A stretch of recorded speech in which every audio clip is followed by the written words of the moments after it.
আসন্ন এশিয়া কাপে গ্রুপ পর্ব পেরোতে বাংলাদেশকে পাড়ি দিতে হবে কঠিন পথ। আরব আমিরাতের কন্ডিশনের পাশাপাশি গ্রুপ বিতে শ্রীলঙ্কা, আফগানিস্তান ও হংকংয়ের বিপক্ষে অতীত পারফরমেন্স পক্ষে নেই টাইগারদের। গ্রুপ অফ ডেথ থেকে সুপার ফোরে উঠতে প্রতিটি ম্যাচই যেন নকআউট। হারলেই শিরোপার স্বপ্ন শেষ হয়ে যেতে পারে লিটন মুস্তাফিজদের। Mission Asia cup. এশিয়ান ক্রিকেটের শ্রেষ্ঠত্বের আসরে নিজেদের শ্রেষ্ঠত্ব প্রমাণ করতে প্রস্তুত হচ্ছে বাংলাদেশ। ফিটনেস কিংবা স্কিল কোনো কিছুতেই যেন কমতি না থাকে, তার জন্য সর্বোচ্চ চেষ্টা লিটন, তাসকিন, মুস্তাফিজদের। কখনোই শিরোপা না জেতার আক্ষেপ ঘোচাতে বদ্ধপরিকর টাইগাররা।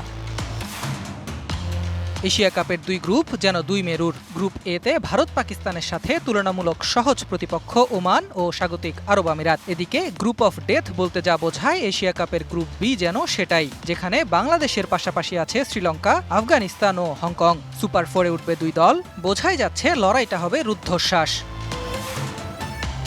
ওয়ালটন এখন দেশের সীমানা পেরিয়ে পৌঁছে গিয়েছে 50টিরও বেশি দেশে।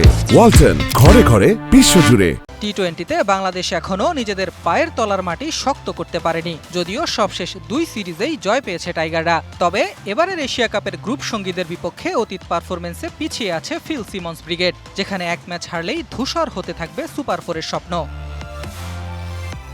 শ্রীলঙ্কার বিপক্ষে 20 টি-20 ম্যাচের 12টিতেই হার দেখেছে বাংলাদেশ। আফগানিস্তানের সাথেও পেরে উঠছে না টাইগাররা। 12 ম্যাচে মাত্র 5 জয় লিটনদের। আর হংকংয়ের সাথে 2014 বিশ্বকাপের সেই বিব্রতকর হার এখনও পোড়ায় ক্রিকেট প্রেমীদের। এবার কি ইতিহাসটা বদলাবে টাইগারদের?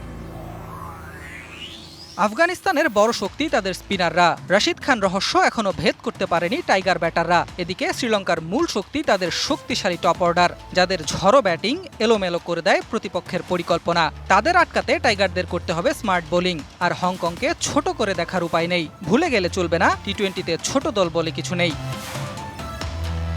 গ্রুপ বি এর প্রতিটি ম্যাচই বাংলাদেশের জন্য যেন নকআউট। সুপার ফোরে উঠতে জিততে হবে দুই ম্যাচ। কোনো ম্যাচে পা হরকালেই ছিটকে যেতে হতে পারে শিরোপার দৌড় থেকে। টাইগাররা কি পারবে চ্যালেঞ্জটা জিততে? Ahmed Nahid, DBC news desk.